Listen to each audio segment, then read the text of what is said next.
Hi everyone, welcome to my YouTube channel. In today's session, I'm going to talk about the second poetry in the second unit of DGVC Foundation English 3. The poem is a Nature Trial. Nature Trial. This one was written by Benjamin Zephaniah. Zepaniah. Benjamin Zephaniah. So this is the poem about which you're going to talk today. Before that, you have to subscribe my channel if you have not done this. And this poet Benjamin was said to be a pioneer of the performance poetry scene. He has recorded albums. He has written plays for stage, radio, and televisions. He writes poetry for children, adults, and novels for teenagers. This poet has completed his full-time education at the age of 13. His poetry is influenced by the music and poetry of Jamaica, what he calls it street politics. Now, his first public performance was in church when he was at the age of 10. When he was at the age of 15, this poet has gained a reputation of young poet who was capable of speaking on local and international issues. And again, at the age of 22, he headed south to London, where his first book, Pen Rhythm, was published. His writings are focused with a message as one of unity, peace, and expression through creativity. And this poet has received about 16 honorary doctorates. He is also a visiting professor at De Montfort University and professor of poetry, creative writing at the Brunel University. His autobiography, which is The Life and Rhymes of Benjamin Zephaniah, this one was nominated for two major awards. This poet is constantly touring with this band. He lives in Lincolnshire. Okay, now this poem, Nature Trial. Nature Trial. See, look at the title, through which we could assume that this poem is going to talk about nature path. This poet is asking us to go with the nature path, walk on the nature path. That is what the message which you're going to see in this poem. So now there are four stanzas in this poetry. Okay, each stanza has got about 8 lines. Okay, now look at the first stanza. At the bottom of my garden, there is a hedgehog and a frog, and a lot of creepy crawlies living underneath the log. There is a baby daddy longlegs. This is one word, daddy longlegs, an easygoing snail, and a family of woodlice. All are on my nature trail. So now this poet, at his opening stanza itself, he reveals that he is having a garden. He's got his own garden. So in his garden, he is listing out the creatures which are living in his garden. The creatures which are living in his garden. So at the bottom of his garden, he says there is a hedgehog. Hedgehog is an animal, mammal, okay, insect-eating mammal. It looked like a rat, okay. The back of the animal will be like, spike. This animal can change its shape like ball for a defense, right? So that is, it will be like this. So he says there is a hedgehog and a frog in his garden, at the bottom of his garden, and there is a lot of creepy crawlies, which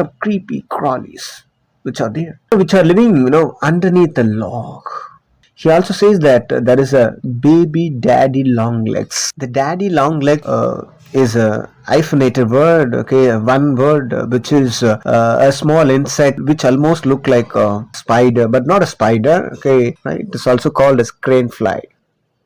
So the insect which is daddy long legs is also known as crane fly, which will have long legs, right? And there is an easygoing snail, okay, and a snail was there, and a family of woodlice, also living in his garden. And he says, all are on my nature trial. He says, these creatures are on my nature trail, on my nature path. So through this stanza, he says that we people have to be in the nature path. He's asking the human being also to be on nature path. When these creatures, when these flies, animals are following the nature trail, why can't we? Because that is what he indicates in his first stanza itself. And in the second stanza, he says, he goes on listing out that there are caterpillars who are waiting for their time to come to fly. So caterpillars are there and slowly transforming their structure and their appearance to fly as a butterfly, right? So caterpillars are there in his garden. There are worms are there. Okay, only worms are turning the earth into a potential soil, right? So worms are important. They are doing their duties, and ladybirds fly by. And there is birds. There are birds are flying in his garden.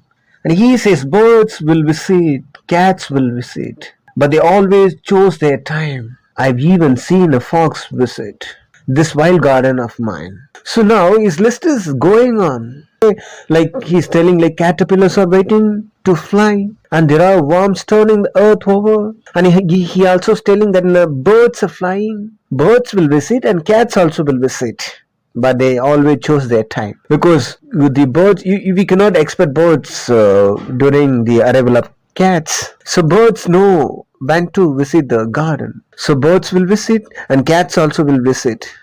But they always chose their time. They know when to come, when to visit. And he also says, I've even seen a fox visit. Even a fox has visited his garden. This wild garden of mine, he says proudly, this is my garden in which I could expect a lot of birds, animal, insects, creatures are visiting. In the third stanza, his list is going long. Squirrels come to nick my nuts, and a busy bees come buzzing. When the night time comes, sometimes some dragonflies come humming. My garden mice are very shy, and I've seen bats that growl. And in my garden, I've seen a very wise old owl. In the third stanza, he says, squirrels come to nick my nuts. So in his garden, squirrels are coming to steal, to take the nuts. For feeding. And he also says busy bees come buzzing. So what does it mean? Bees are always busy, always working, not like human being that people are, if they got anything in their hand, they won't go for work, right? But bees are not like this. They're always busy, not like human being. So that is what he says. So, and busy bees come buzzing, searching for their livelihood. When the night time comes, sometimes some dragonflies come humming. Even dragonflies visit his garden. No insects is prevented, stopped entering to his garden. So this poet is magnanimous, allowing all the insects, creatures. And he also says, my garden mice are very shy. Means what? If it knows people are coming, it'll go away, right? It'll go away. So that's why he says, my garden mice are very shy.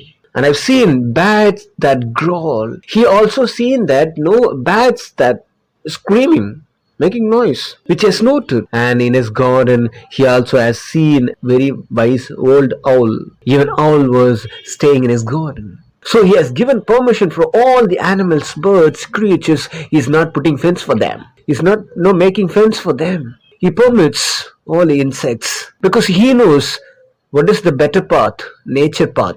The better path is nature path. That's why it is nature trial. And in the final stanza, he says, my garden is a lively place. There is always something happening. My garden is a lively place. Something is happening always. There is this constant search for food. Then there is all that flowering. When you have a garden, you will never be alone. And I believe we all deserve a garden of our own. So in the final stanza, the poet says that my garden is lively place. My garden is lively place. His garden is lively place. So every day something is happening in his garden. And he also says there is this constant search for food, and then there is all that flowering. This poet is asking us to have our own garden. He's asking us to follow what he is doing. So there are people who always says that they are alone, they feel loneliness.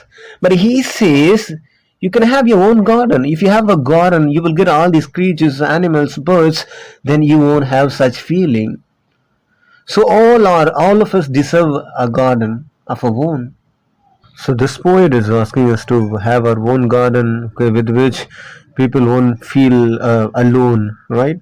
So this poem, the poet who delineates, they precisely explain the beautiful world of worms, insects, caterpillars, birds, animals.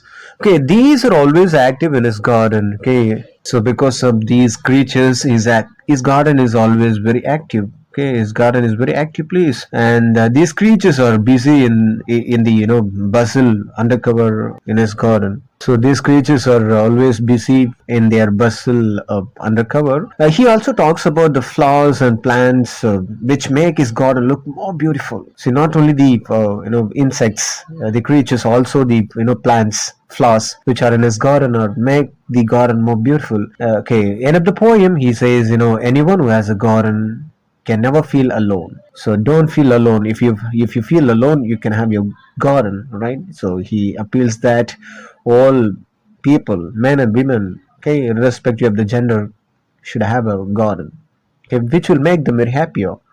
Okay, with this, the lecture gets over. Thanks for listening my lecture. Do subscribe the